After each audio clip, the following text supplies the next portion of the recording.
Welcome to the conversation with Alice Weidel, who is, I believe, currently the leading candidate to run Germany, I think, most popular in the polls. Welcome, Alice. Thank you for joining Spaces, and I look forward to this discussion. And perhaps we could start by outlining, if you could outline what AFD's platform is, what are the main things you're aiming for, where does Germany need change, and just to educate people who have never heard of AFD or AfD, if it could be German, because a lot of people, especially in America, have never heard of AFD, so perhaps this would be very helpful. Okay, thank you very much, Elon, for having me and to give this opportunity to openly speak about different matters. Let me just, can you hear me? I can, yes. Perfect, perfect. To start with, who we are. The AfD is the alternative for Germany. It is a relatively new party, founded 11 years ago. During the course of the Euro problems. Unfortunately, I have to start when I shed some light on our party with the quite negative circumstances in Germany. Our country is a great country with highly motivated people.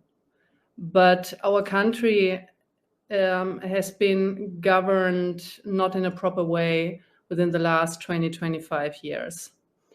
We had the Angela Merkel administration for 16 years, and then the so-called traffic light coalition that imploded last year, and now we're heading elections. In my point of view, Angela Merkel, the first Green Chancellor, she ruined basically our country. She enforced, without asking the people, she enforced to open our borders for illegal immigration in 2015. She wrecked and destroyed our backbone in terms of obnoxious energy policy. For the foreign listeners here in this audience, Germany is the only industrial country that unplugged the nuclear power plant. So the aim of Angela Merkel was to enforce just solar and wind energy. And you don't need to be very smart to encounter that you cannot run an industrial country with just wind and solar, because you don't have any energy and electricity when the sun doesn't shine and when the wind doesn't blow. And this is a major problem. Yeah, I mean, obviously, I'm a big fan of solar energy, but clearly, if a country is at a very high latitude, then the amount of solar power in the winter is going to be substantially reduced. And then, of course, there's a significant difference in the day-night cycle of energy usage. So a lot of power can be done with solar and with large-scale grid energy batteries, but it must be supplemented with other forms of power because there's not a lot of sunshine in the middle of winter in Germany.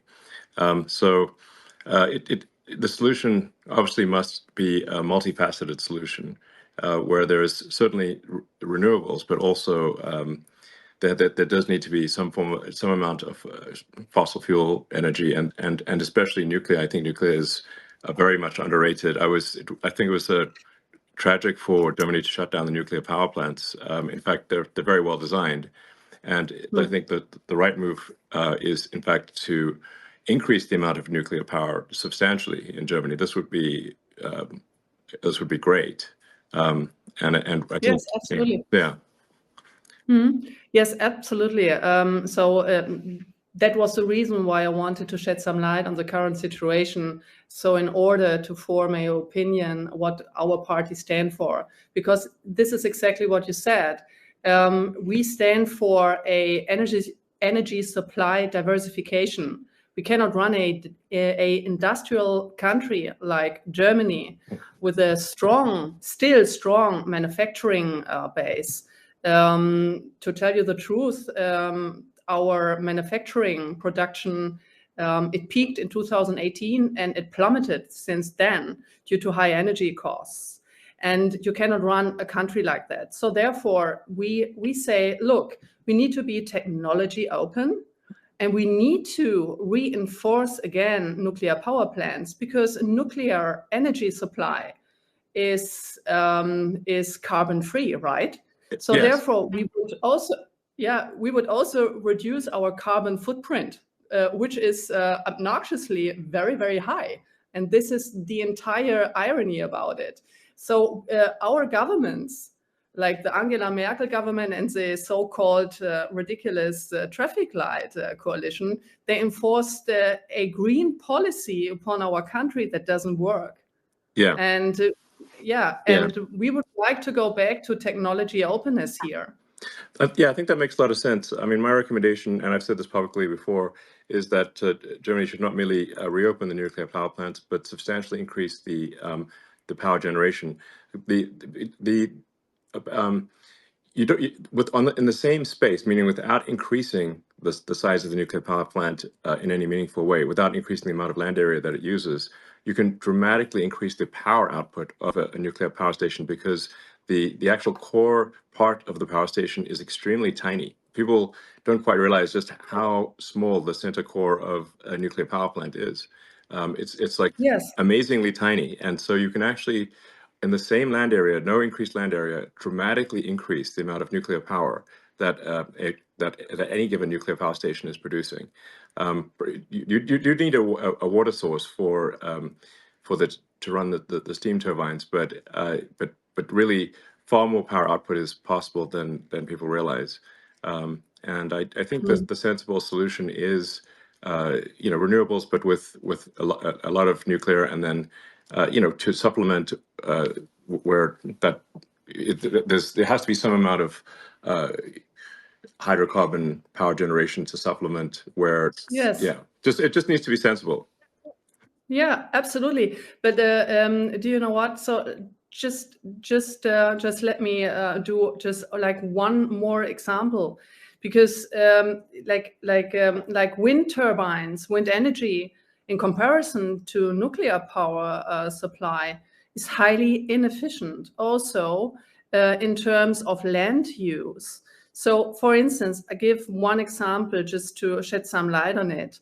If you were to replace one nuclear power plant, let's say like Emsland nuclear power plant here in Germany, with an annual electricity production of 10 billion kilowatt per hour, with modern wind turbines, with a production of just 8 million kilowatt per hour per year, you would need 1,250 wind turbines just to replace this one power plant.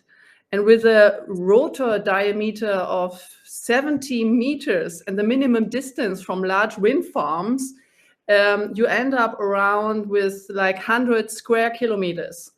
For example, this corresponds to half of the major city of Stuttgart, right? Right. So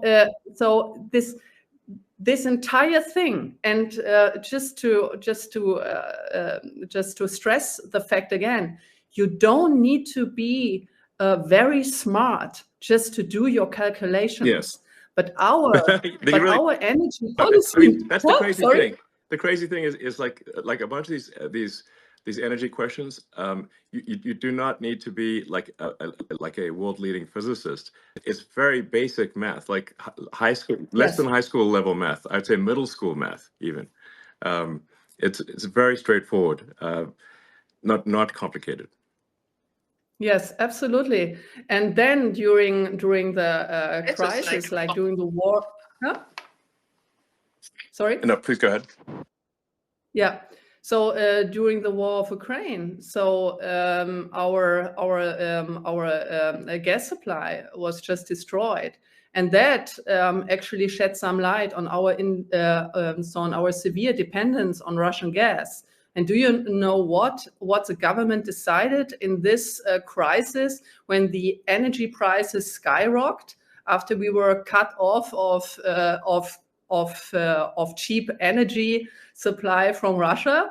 They switched off the last nuclear power plant to even more create a shortage of energy. Yeah. So either you must be very stupid or you just hate your own country. Well, isn't it? I think it's mostly the very stupid category. At least I'd like to think so. Very stupid. I mean, there's an old saying that like one should never ascribe to malice that which can easily be explained by incompetence. So, yes, you're perfectly right. No, so but yes, I actually, when I saw that Germany was turning off the power plants after being cut off from gas supplies, from Russia, I thought this is one of the craziest things I've ever seen. Just when Germany most needs electricity, yes. Germany is shutting down one of the best sources of electricity, which is nuclear power. Yes. Crazy. And completely carbon free. Yeah, crazy. It's crazy. Yeah. So I guess to summarize the two main things that AFD is aiming for in terms of change is a sensible energy policy and sensible immigration policy. Yes, exactly. So, but actually even more. So we would like, if I may continue a little bit, absolutely. because now it's Elon, it's a complete new situation for me. That I just can have a normal conversation and I'm not interrupted or negatively framed, how that has been in the media the case in the last 10 years, which is completely ridiculous. So what we also stand for, since we are a conservative libertarian party, so at least we see ourselves like this, but we are extremely negatively framed as a so-called extremist party by the mainstream media. So we just say, look, we need to reduce bureaucracy. We need to free our firms, our companies, the individuals of this obnoxious bureaucratic conditions here. Do you know, like, how long it takes, how many days it takes to get a business permit in Germany? Just guess. As it turns out, I do, because we built. The big plan. We built a gigantic car factory, just near Berlin. So we had many challenges. I mean, this is, to be clear, like we actually had a lot of support, a lot of local support from the local government, from the national government, and despite all that support, just the sheer number of rules that the people in the government are required to follow is completely crazy, and we had to. I think it was 25,000 pages was our permit, and it had to be all printed on paper. 25,000.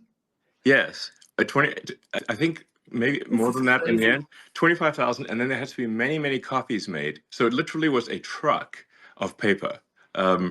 Because and we're like, surely we can make this electronic, isn't that better for everyone? No, not possible. You need to have that on paper in Germany. And they say, no, it has to be paper. I'm like, this is crazy. This is only a few years ago. It's not the distant past. I mean, it's like we're well into we're a quarter of the way through the 21st century. It's like, guys, let's just 25,000 actual printed pages, and then I believe every page needed to be stamped with a physical stamp. I mean, honestly, it's going to really tire somebody out to do so much stamping. Yeah. They're going to get some sort of repetitive stress injury. Yeah, they're going to get a repetitive stress injury from having to stamp so many people. Stress injuries. It's like just send it to the hospital or something. I mean, that's too much. Yeah. So, Mug of paper. but I'm not trying to blame the sort of individuals who are doing this time, because they are just following the rules. So we have to change the rules, and there needs to be, I think, in my view, for all countries, but especially countries that have enjoyed prosperity for a long time, it is extremely important to have what I call sort of garbage collection of rules, which is to re-examine the rules and regulations. And make sure that they are clearly a net good, and if there's any doubt about them being a net good, we should eliminate them, because otherwise we get to this point where everything is illegal, and so it's just absolutely crazy. Absolutely, absolutely. And it's not only about bureaucracy; it's also about taxes. Germany has the highest taxes. Yes. Of all OECD countries. So, so the normal German employee, he works more than half of a year for the state. You have to imagine that. You're right. Like with taxes plus Social Security. So more than half of the year you work for this dysfunctioning state, because like the state does not provide the vital provisions for the people here.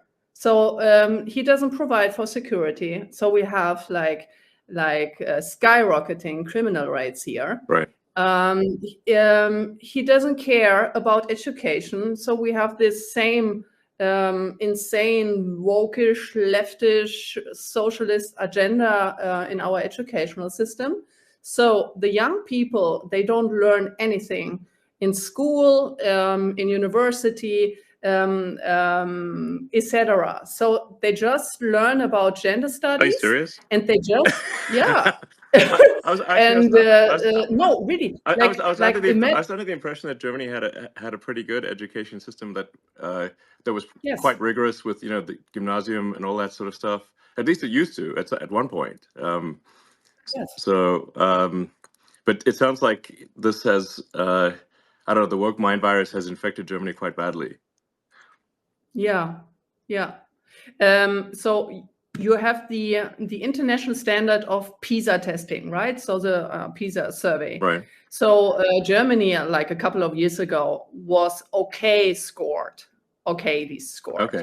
But now, so we just plummeted because the survey showed that young people are not able to properly do math or speak or write German. And in some states here in Germany, you have to imagine they just abolished the writing grades in terms to get the language grade, right? So you don't need to write German properly anymore because our entire educational system has been deteriorating. Wow. And that is also the reason, for instance, why young people, they vote for us now, because they want to have a proper education and they want to have back a proper educational system that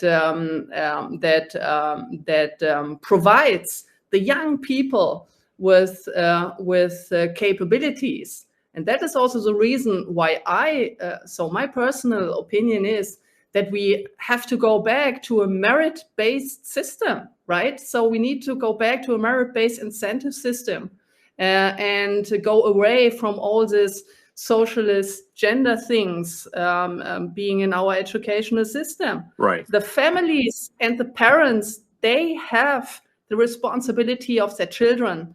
And the schools and the university, they have the responsibility to give good education and not all this woke socialist nonsensical gender stuff.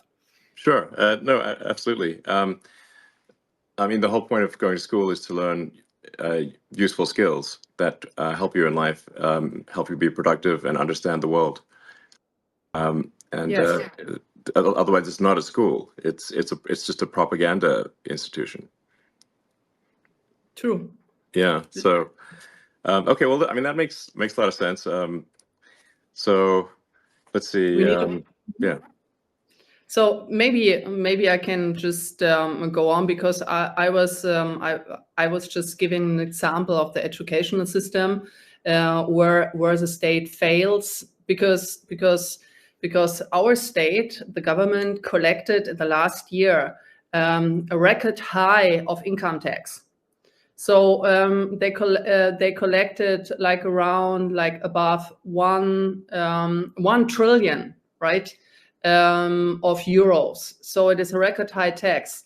Wow. But the state, they cannot handle taxpayers' money. So what do? So they just throw the money out of the window for immigration in our social system, for instance. So since 2015, just to give you some numbers and also the audience to have an idea what's going on here in Germany. So we had an influx of almost 7 million people, but these are the officially counted. So 7 million people? Wow. Okay. 7 million people of influx since 2015 officially counted. Wow. And then because the people, they just another funny numbers. Our state allows people to throw away their passports before they cross our borders that are not protected and controlled. So 57%, almost 60% of the people coming into our country through an open border, they throw away their papers. Why do they do that? Because once entered our country, our funny country, with this funny immigration policy, they cannot be deported anymore. So that's the reason why. So our state, our government, like the Angela Merkel government and the last one, they proclaimed a policy that everyone can choose to cross our border to immigrate into our social security system and cannot be deported afterwards because they threw away their passports. This is crazy. Like, how insane is that? Well, it is very insane, but that's exactly what's happened in the U.S.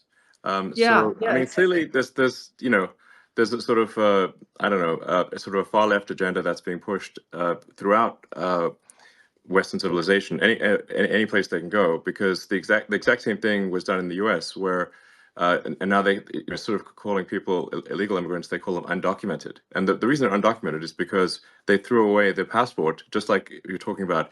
In fact, if you, on the Mexican side of the border in the U.S., there's a giant pile of discarded passports and driver's licenses, like a huge pile. Because it's actually worse to come in with a passport than to come in with nothing. And then, just like in Germany, the Democrat government then gives massive amounts of money and support to what they call undocumented. But if they're undocumented, we actually have no idea if they are a murderer, rapist. We have no idea because they have no documents, so we can't actually tell. And so as a result, there's been a massive influx of criminals into the U.S. And frankly, I'm wondering what's taking criminals so long to come here. I mean, this is America's a target-rich environment. It's you can in America, it's so easy to steal things in these wealthy neighborhoods. It's like the only thing that is going to slow down how much you can steal is if your back hurts from carrying out all the goods. It's like because you're just like you're not a robber, you're just a moving company. It seems like all the world's criminals should just come to America on that basis, because it's it's much easier to be a career criminal in America than it is in other countries where there's not that much to steal. Yeah. So we've seen a massive increase in crime in the U.S. Yeah. May I ask a question Of on course, that? yeah. So I read that, for instance, in California, by the way, I'm very sorry what's happening there. It's terrible. It's really terrible to see. It's terrible. But in the case of California, that they just lifted the prosecution of theft because you have so many cases of theft. Is it true?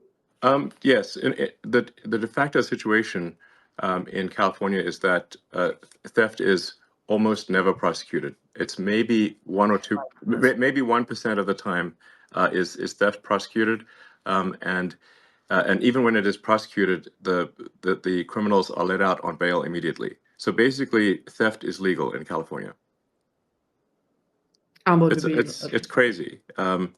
It's crazy. Yeah.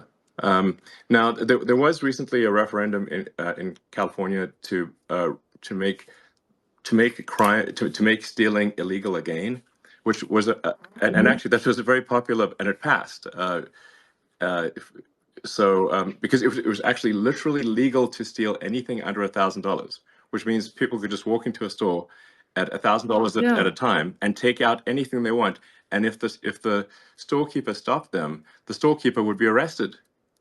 So this is literally like the Joker and Batman. It's like the criminals, are in charge, and the honest citizens are arrested. It's just completely insane. Now, like I said, the people in California did vote overwhelmingly to make theft illegal again. But astonishingly, the governor of California, Governor Newsom, he was against the making theft illegal, which doesn't make any sense. And he just didn't implement it? Yeah, well, no, but what they're going to do is, even though it is technically illegal again, the sort of far left will refuse to enforce it. So because you really need two things for something to work, for laws to work. You need both the law and you need enforcement of the law. And if you don't have, so I mean, this is something that George Soros really figured out. I mean, he's sort of a brilliant guy, but honestly very anti-human in my opinion. Is that you don't actually need to change the law; you just need to stop enforcement of the law, and that does the trick. So I think there is somewhat of a reawakening in the U.S. and I think even in California, people are tired of this, and they want change. And I think that's really, if you say like, why people are wondering, like, why did Donald Trump win? And it wasn't just a small victory. In the U.S. elections this year, President Trump won the Electoral College. He also won the popular vote, majority of the people, and the House is Republican and the Senate is Republican. What this says is the American people are demanding change. They're being very clear, and my recommendation for the people in Germany is to do the same. If you are unhappy with the situation, you must vote for change, and that is why I'm really strongly recommending that people vote for AFD.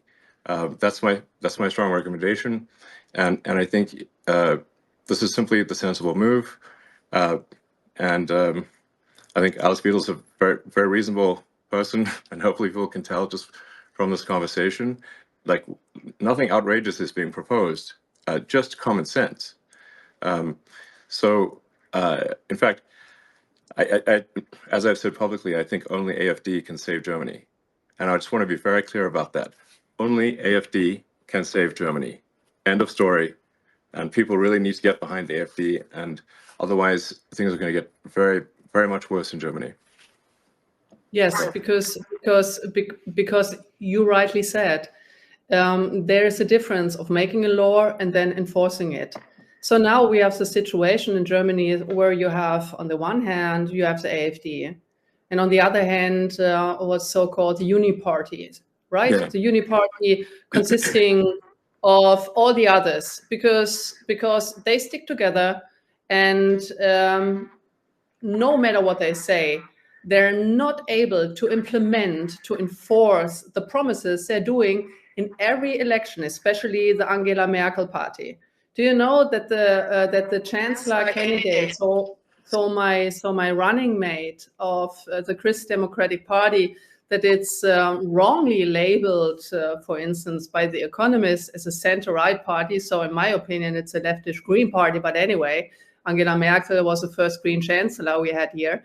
So what he did is that he, by the way, just talking about interference, so I just look it up here. he called your interests, so your interests in German politics, pushy and presumptuous. Yeah. And what does he say about George Soros? yeah, exactly. And Bill Gates. Yeah, Bill so Gates, exactly. That was not a problem.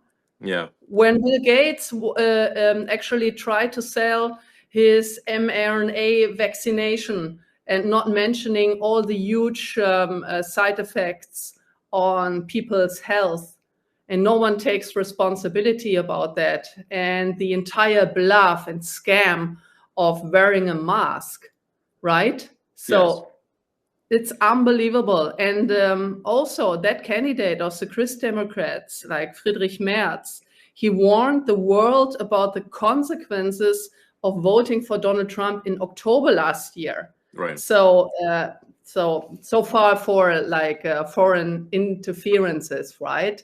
Exactly. So it's unbelievable. It's really unbelievable, like how Donald Trump was treated by German media and German politicians during his election campaign. It was unbelievable. And I mentioned that before in a Bloomberg interview. It created, for me, it created physical pain to see that, how he was disparaged, like, and his entire family. So, so I feel very sorry for these people. Just like,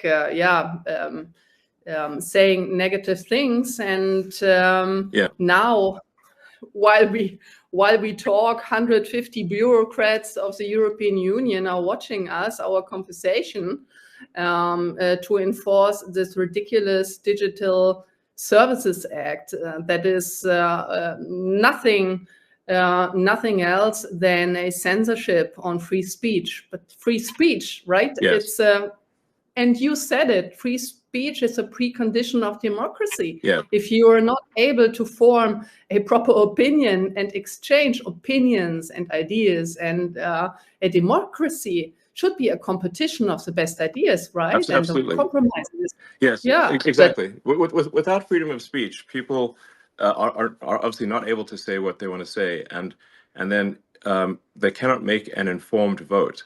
So if people are simply fed propaganda and have no access to what's really going on, then they can't make an informed vote, and then you don't have a real democracy. So that's why I say, free speech is the bedrock of democracy. There must be free speech in order for people to make an informed vote. So that's essential. And you can sort of, it's actually quite easy to tell who the bad guys are. It's like, who wants to shut down freedom of speech? They are the bad guys. It's very clear. Yes. And do you know what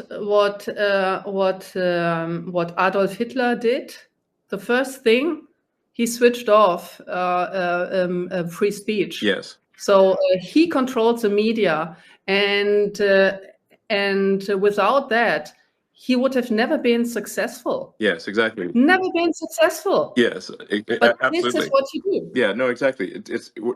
That was one of the first things he did was to control the media and imposed extreme censorship.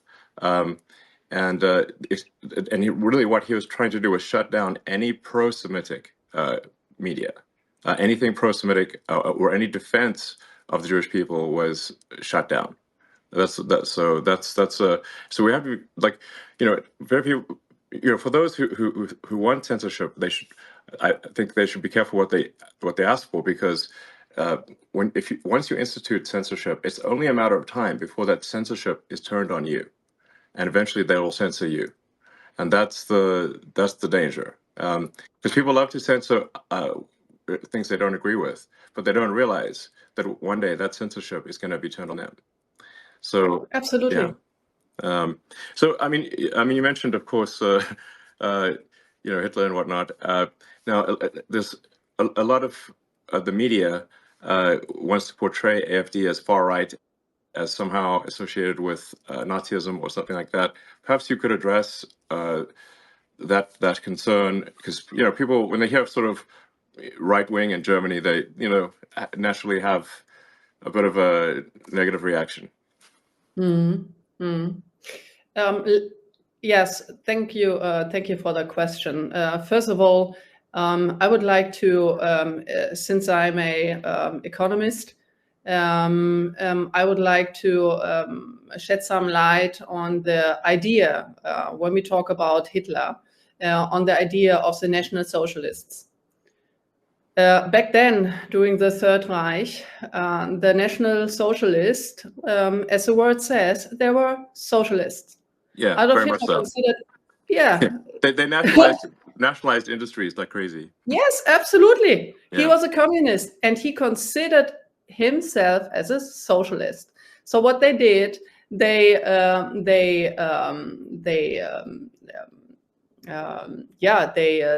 state funded then the private companies, and then they asked for taxes, huge taxes, and then also wait a second, I need to ask the word now, verstaatlichen. Yeah, nationalize the entire industry. Yeah, you said that before, and the biggest success after that terrible era in our history was to label Adolf Hitler as right and conservative. He was exactly the opposite. He wasn't a conservative. He wasn't a libertarian. He was a communist, socialist guy. Yeah. So full stop, no more comment on that. And we are exactly the opposite. We are a libertarian, conservative party. And see, look at this during during the discussion of this terrible Hamas attack on Israel. So only the leftish Palestinians, they criticize the policies here. So you have a deeply vested anti-Semitism within the leftish movement. And it was always that case. Why? And Adolf Hitler, he also played with that. He played with the envy of people. Jewish people have been highly educated, very cultivated, and they were successful. There were wealthy people back in Germany then. And then he enforced the envy of the population against these people. And it was a socialist measure taken against them. Look at Stalin. Look at the Soviet Union under Stalin, the very same thing. So he was nothing else than an anti-Semitic socialist. Yeah. And we are exactly the opposite. We are a libertarian conservative party. We are wrongly framed the entire time. And we would like to free the people of the state.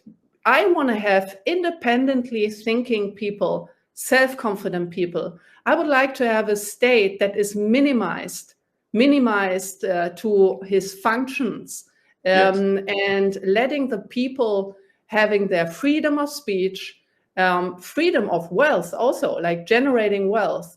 With these obnoxiously high taxes, the state erodes the backbone of wealth, right? So the people are not able to accumulate wealth that make them independent from the state. Right. So I would like to have independently thinking, well-educated people who have the freedom to form their own opinion. I want to have strong leaders in Germany. I don't want to have stupid, weak leaders as we had in the last couple of years, because these people cannot think straightly. And they're a big danger. Look at the war in Ukraine now. Yeah. They're a big danger to our national security and to actually to the entire European security. This is also my hope in Donald Trump and in your administration, that you end that terrible war, this worthless dying of young people every day, like as fast as you can, because the Europeans, they cannot. They actually given up on everything, like on a good military, on a good negotiation power. They completely depend on the US in the sense of, the USA need to do the entire job. We don't need to do anything. We just escalate the entire conflict against Russia. It's very dangerous. what's going on here, and only you can basically stop it. Yeah, I mean, I think President Trump is going to solve that conflict, I think, very quickly. As you point out, it's now been in somewhat of a stalemate for a few years, and all that's happened over the past few years is hundreds of thousands of people dying, but for no gains. Yeah. And the longer this conflict goes on, the more Ukraine weakens relative to Russia. I mean, Ukraine is a much smaller country. It simply cannot afford the losses relative to Russia. Russia has, it's just, it's this is, the longer this drags on, the worse it is for Ukraine. And then you've got all these poor, men dying and for nothing. Why? I hope this can be this terrible conflict can be resolved quickly, and I think it will be under President Trump. Yeah, it will be great, actually, because this is our now really like the people here, like many people are anxious, and they're anxious for a very good reason, I think, because this conflict has a potential to escalate big time towards a nuclear exchange. And here, the European governments, they have no measure, they have no strategy, they have no red line, no storyline of their foreign and security policy towards Russia, towards Ukraine. Yeah. They have no strategy to end that, and they don't have the military power, right? So they underspend the budget to NATO, right? For decades, yeah. like for a very long time. Like the average, for instance, of Germany, because the share of GDP is supposed to be 2%. So Germany, on average, I think it was just like slightly above 1%. So Germany didn't contribute. But Germany is also not prudent of the defendants of our own country. So this is the second thing. So we are completely dependent on the US. But I think, and I've listened to this very interesting speech of J.D. Vance. He said he doesn't want to have client states, right? Yeah. So he wants to have independent states who that also form their own independent opinion on things, right? Yes. So you, for instance, in your companies, you don't want to be surrounded by yes people and by mediocre people, right? So me neither. Right. So no, I try absolutely. to acquire. Yeah. So I try to to have the best people in my team. And these best people, they have the task to criticize me every day. And I don't want to have yes sayers, right? Yes. Because you cannot learn. Yes. So you have no mistake correction. Sorry, just say yes. Yes. yes. Yes. Yes, people. No, but it's so. But it's so important. No. Yeah. Yes. But yeah, no, absolutely. I mean, for say my companies like SpaceX and Tesla, if we are constantly looking for critical feedback, because if we make a mistake, then the rockets blow up and the cars don't work. Yeah. So physics is very unforgiving. There's say like really physics is the law, and everything else is a recommendation, because I've seen people break every kind of law, but I haven't seen them break physics. And so if you don't get the design of the rocket and the operation of the rocket exactly right, and if even one thing is wrong, the rocket explodes. So, that's why I'm a strong believer in seeking critical feedback. And in fact, I think critical feedback should be viewed as a gift. Yes. Yes. Yes. So no. But just to continue on that topic. So if you don't have that feedback loop, so your rocket may explode, right? But here in this critical phase of this terrible war in the Ukraine, many people may die due to these stupid policies that have many been people made. have died. Yeah, indeed. Yeah. So, well, I mean, let's touch on some maybe potential what people may view as hot button issues. Like, what are your views on Israel? Oh, very complicated. Okay, The more well, we have time. So. No, really, like the more I read about the Middle East and the situation in Israel, the more complicated it gets. And Yes. to be honest, I wanted to ask you about a potential solution, because to be honest, like in my humble opinion, I don't see a solution. So maybe Israel have to find some alliances with the Sunni states, maybe if possible. Yeah, to be honest, from my point of view, like from my perspective, it's a very complicated situation. And I don't, I'm not this person, I'm not a politician. If you ask a question that I do this, blah, blah, blah. Sure. I really say what I think to do honest politics. And to be honest, I don't know. To be very frank, I don't know how to solve the conflict at this point in time. And I hope maybe you have an answer on that. Sorry for being dissatisfactory, but it's so complicated. And I want to give prudent answer. And in case of Israel, I don't know how to resolve this conflict, to be honest. Well, I guess maybe another way to say it is, do you unequivocally support the existence of the state of Israel? Yes, of course. Okay, that's what people want to know. Yeah. I'm asking questions that maybe seem very obvious, but no. Oh, yeah. Oh, yes. Now I see where this question. No, absolutely. Yeah. So we need to protect the existence of Israel. And we need to protect not only the existence of the state of Israel.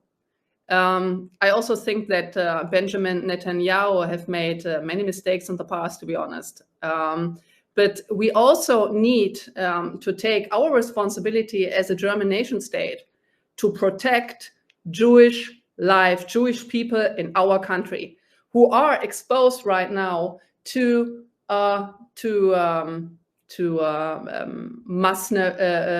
Muslim crime, right? So they're not safe here anymore. So I don't know if you saw some videos here of the streets of Berlin. I'm right now in my office in Berlin, but like with all these demonstrations of the Palestinians here, well, a Jew could not walk through the street anymore, right? And we have a huge potential of anti-Semitic crime against the Jewish people. And to be very frank here, the AfD is the only protector, and I'm saying that like very frankly, the Alternative für Deutschland, the AfD, is can only be the only protector of the Jewish people within here in Germany, because the Uni Party, all other parties, they did exactly the opposite. They let like millions of people in. They let them do crimes on our streets. Like the crime rate are skyrocketing. And so the Jewish people, they leave our country. When I talk to my Jewish friends who live in Germany and in Switzerland and in France and in Austria, they were very afraid after the Hamas attack on the 7th of October, because they were afraid that they would likely to be attacked by Palestinians, by Hamas supporters, or by the Antifa, or by the leftist terrorists. I don't know, but they were very afraid, very sensitive when going on the streets. And we step up for these people, even though the opposite in the mainstream media, the opposite is claimed. Yes, but no, absolutely. This is not true. It's just a lie. about our party. Yes, I think that's what I wanted to just make it clear that that AFD is being massively misrepresented, especially in the Western media. Yeah, and you know, no, obviously I very much support the state of Israel, but I mean I also believe that we want to be mindful and have empathy for, you know, civilians who are dying as well. You know, when I've had conversations with Prime Minister Netanyahu, and I think we're largely agreed. I mean, there's three steps, which is like there's no choice but to eliminate those who wish to eliminate the state of Israel. You know, Hamas essentially, but then and then the second step is to fix the education so that you know, the Palestinians are not trained from when they are children to hate and want the death of Israel. So you've got to fix the education system, and then the third thing, which is also very important, is to make the Palestinian areas prosperous. This third step is very important, and this is maybe the hardest step, which is, but you have to have that third step. You have to bring prosperity. You have to help rebuild, and you have to bring prosperity. And I've had this conversation with many people in Israel. I said that third step is essential. And they've asked me, well, when has this worked? And I'm like, well, I'll give you a very big example. You know, after World War I, the Treaty of Versailles was extremely unfair to Germany, and it created a massive amount of resentment. And the Treaty of Versailles laid the foundation with its extreme reparations laid the foundation for World War II. Without the Treaty of Versailles, Hitler would not have succeeded. Yes, true. Yes, and then, but if you look at so then the lesson was learned. So then after World War II, when Germany and Japan were defeated, the U.S. actually helped rebuild Japan and Germany, providing financial support to rebuild Japan and Germany, and now Japan and Germany are allies. And this is a very important and fundamental lesson of history. Yes, you're absolutely right. When after the Hamas attack, I just opened Google Maps to have a look. Okay, what is the geographic situation there? And when you see the Gaza Strip, right? It's a Gaza Strip which is just locked in, with no resources and not even water supplies. So there can be cut off a water supply and other supplies, just like instantaneously. And this construction also, like just having a look, like from a geographic perspective, you don't need to be very smart that this is not going to work out. And to make this area wealthy with specific measure being taken, it's a very vital first step. Yeah, I think it's essential, and it requires overriding the natural human instinct for reciprocity, which is that, you know, to basically an eye for an eye. You know, but the problem with that, an eye for an eye, is that if you keep doing that, an eye for an eye, as the saying goes, an eye for an eye makes everyone blind. That's why I think there's great wisdom to forgiveness. You know, you need both strength and forgiveness. But this is the only way to stop the endless cycle of violence. It's a very nice sentence. Like the eye for an eye makes everyone blind. Yeah, exactly. So, yeah. So hopefully that can be the future. That's the best future I can think of. I think there's not some other future that works. So how about, may I ask you another question, because we just jumped topics. What is your point of view? We stopped that your administration will end the war in Ukraine very swiftly. But what is your perspective on the instruments and measures that could be taken? So would you like to talk about it? Can you talk about it a little bit? So what we could expect? Yeah. Well, this, to be clear, I mean, this is up to President Trump. You know, he is the commander in chief, and so it's really, you know, up to him. So I don't want to speak for him. So, but I you know, I do think that there is a path here to a resolution, and but it does require strong leadership in the United States in order to get this done. Yeah. So, yeah, but I'm confident that it can be done. Okay. And I do think it's possible to have peace in the Middle East as well.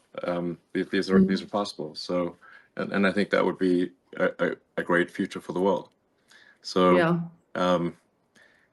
Yeah. No, great. So it's absolutely fair. So very, very fine with me.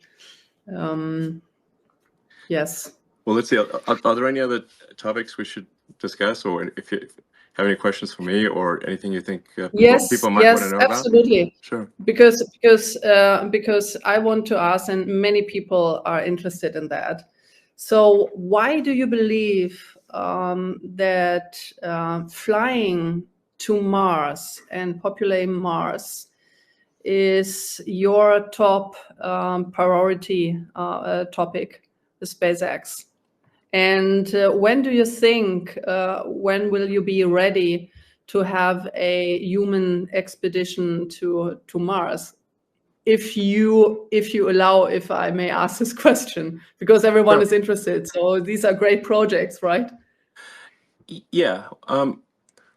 Well, I mean, I think at a very high level, I think sort of like what set of actions are going to lead to the long-term prosperity of civilization. You know, the sort of a growth in the scale and scope of consciousness. You know, to the best of our knowledge, we are the only place with life, or certainly the only place with life that is intelligent in some form. You know, a lot of people think, oh, there must be aliens, but I've not seen any evidence of aliens. If the archaeological records are correct, you know, Earth is 4.5 billion years old, but civilization, as measured from the first writing, is only about 5,000 years old, which is about 1/1,000,000th of Earth's existence.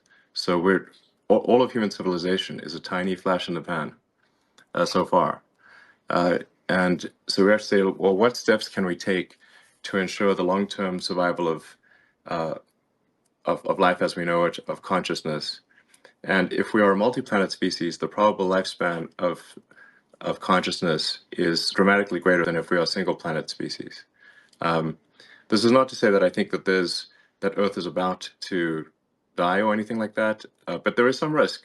You know, if there is a global thermonuclear war, or some extreme natural event like a giant, you know, meteor that hits the Earth that causes a mass extinction event. I mean, if we look at the fossil record, there are at least 5 extreme mass extinction events that would have just basically extinction events that would have destroyed all of humanity completely. There's 5 of them at least, and so I think if we should take this opportunity today, because for the first time in the 4.5 billion year history of Earth, it is possible to extend life and to extend consciousness beyond Earth. And that window of opportunity may be open for a short time, or it may be open for a long time. But just in case it is open for a short time, we must take advantage of this window and as quickly as possible become a multi-planet species and ensure the long-term survival of civilization. So what is your time frame for a expedition, like for the first human expedition?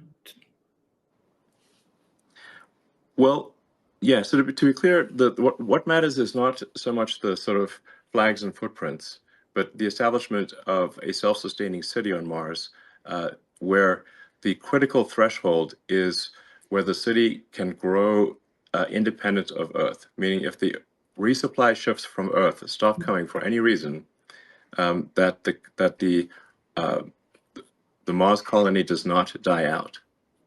That's if we are able to reach that point, then we have passed one of the very important and fundamental Fermi great filters. There's this idea of like, well, why don't we see evidence of intelligent life? Well, that there's this idea that there are these various great filters that these civilizations never pass, and one of those great filters is never going beyond your home planet. So if we can pass the Fermi great filter of being a single planet species, and to be clear, if we are a single planet species, it is just a matter of time before we are annihilated. One can argue about how long it will take, but eventually there will be something that happens that annihilates civilization. It might be very far in the future, but we simply know from the fossil record, as I mentioned, that there have been at least 5 mass natural extinction events.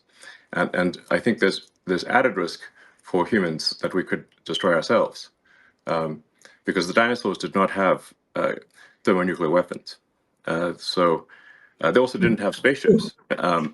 So we've got the risk of thermonuclear war that could destroy everyone, but we also have spaceships that can make life multiplanetary.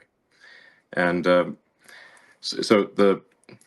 But to answer your question more directly, I think we can send uncrewed starships to Mars in approximately 2 years.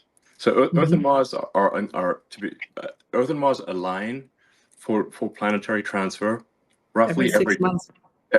Every 2 years, every 26 months. 2 years. Yes. 2 years. Yes. So the Earth obviously takes a year to go around the sun. Mars takes approximately 2 years. And obviously one cannot go to Mars when it is on the other side of the sun from Earth. Yeah. So we have to wait for when Mars is in roughly the same quadrant of the solar system as Earth. And that occurs for about 6 months every 2 years. And the optimal transfer window is typically just a few months. So for a few months every 2 years, or every 26 months, you can transfer to Mars. So there's currently a Mars transfer window, which means that the next one is in 2 years from now, and then there'll be another one 2 years after that. So for the one in 2 years, I think we can send uncrewed starships to land on Mars to test that the landing systems are working properly. We want to make sure that we don't add more craters to Mars. Yeah, Yeah, that would be good. The crater count increment must be 0, and once we prove that it is safe to land, then if all the ships we send in about 2 years land safely, and we think we understand the issues, then in principle that in about 4 years you could send the first people, and then Wow. the number of ships can expand exponentially from that point. I mean, as a rough order of magnitude, my guess is that we need to transport about a million tons of cargo to Mars to make it self-sustaining. When things are very uncertain, I think if you can even guess to within 1 order of magnitude, you're doing quite well. So I suspect probably 100,000 tons is maybe not enough, and hopefully we don't need 10 million tons. So therefore, my guess is hopefully 1 million tons is enough to make Mars self-sustaining.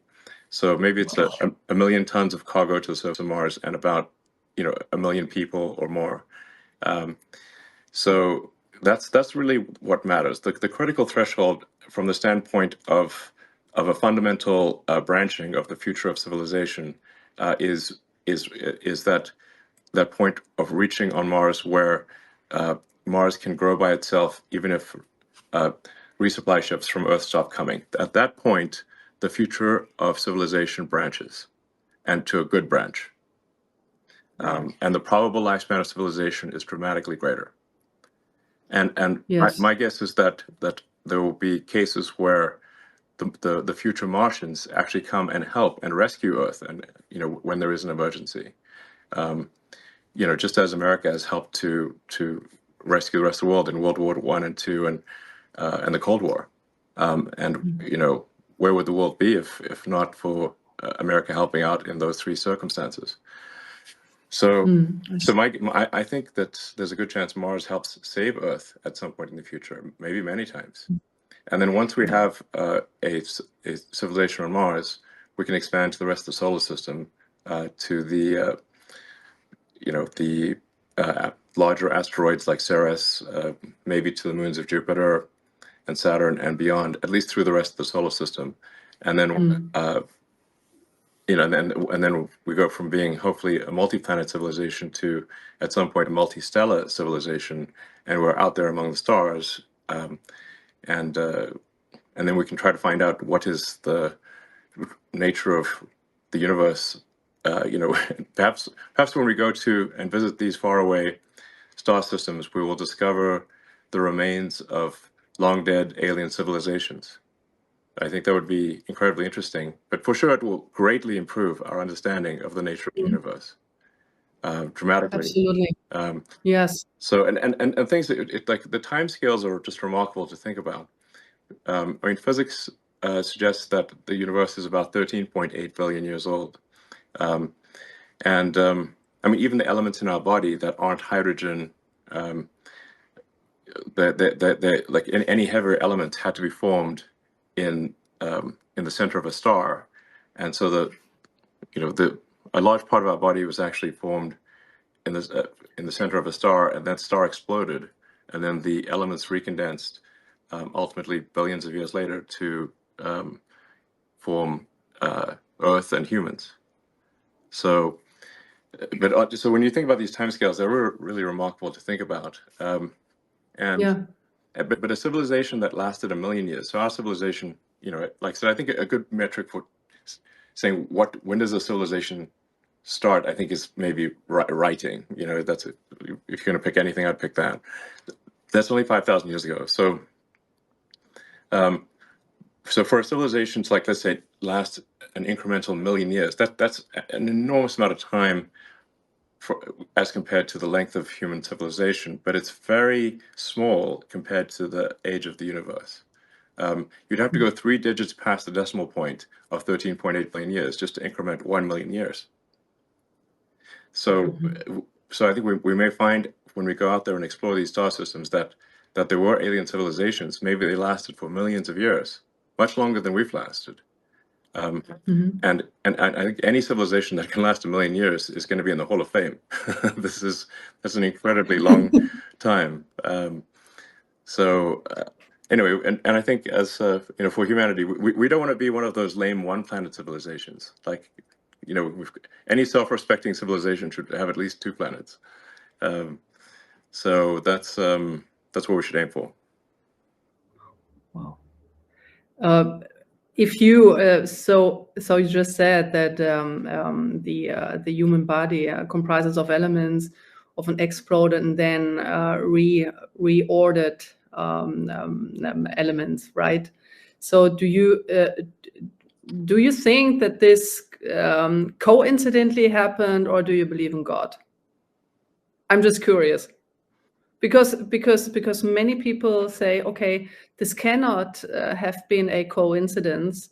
That cannot, right? So it just could have been God. So do you believe in God? Well, I'm open to believing in things proportionate to the information that I receive. So I guess I have sort of a physics view of reality, which is, I guess I'm trying to understand the universe as much as possible, to understand what's going on. I'm certainly open to the idea of God, and if you say like, well, where did the universe come from? How is it created? What, I suppose there would be some entity that you could call God. I don't know. But that's a separate question from, say, is there some entity that is observing our daily actions and rendering a moral verdict on what we do from day to day? That doesn't appear to be the case, because, you know, at least there's some very evil things that happen in the world, and if there's someone observing us on a moral basis continually, then it does seem odd that some very evil things are allowed to occur. But maybe that is the case. I don't know. I try to form my opinions based on what I learn, and as I learn more, I aspire to change my views to match what I learn. Yeah, same here. To be honest, I'm still on a search. I don't know what to believe. So it's called maybe a agnostic. And but it's very interesting to see how the world and also the universe evolved. It was incredibly interesting to listen to your visions. It's quite a vision for every one of us. Yeah, I would say that what I have is a philosophy of curiosity. So I'm curious about the nature of the universe, and I would say I subscribe to the Douglas Adams school of philosophy that was described in The Hitchhiker's Guide to the Galaxy. In that book, the Earth was sort of a giant computer that was trying to answer the question, what is the meaning of life? And then it comes back with 42, and then they're like, what does 42 mean? And it's actually the answer is the easy part, and the question is the hard part. That was actually quite an illuminating thing for me, because I had a sort of an existential crisis when I was, I don't know, 12 or 13, about the meaning of life. And I read many of the religious texts and the books on philosophy. It's like reading Schopenhauer, Nietzsche, and whatnot, which is a bit depressing if you're to read as a child. Ultimately, why? Well, why? They're a bit negative. At times, it's actually, it makes more sense reading it as an adult. But then I read The Hitchhiker's Guide to the Galaxy, which is really a book in philosophy in the form of humor, and I think it kind of really that I thought was very insightful. That we should basically try to understand the nature of the universe, and in fact understand even what questions to ask about the answer that is the universe. And so that led me to conclude that we should aspire to expand the scope and scale of consciousness, so that we're better able to know what questions to ask about the answer that is the universe. So we should just seem to take the set of actions that lead to a greater understanding of the universe. Wonderful. Actually, these are perfect last words, to be honest, for our conversation, because I don't know right now, like what to continue, because because these words are so beautiful. So I would just like screw it up, and it was wonderful. It was wonderful talking to you and listening to your views of mankind, and also to have an idea of your vision. It's very visionary, and Well, thank you so much. Well, it's been a pleasure speaking, and I hope people listen to this conversation and find it helpful. All right. Thanks, everyone. Thank you, everyone. Thank you, Elon. Bye. Thanks.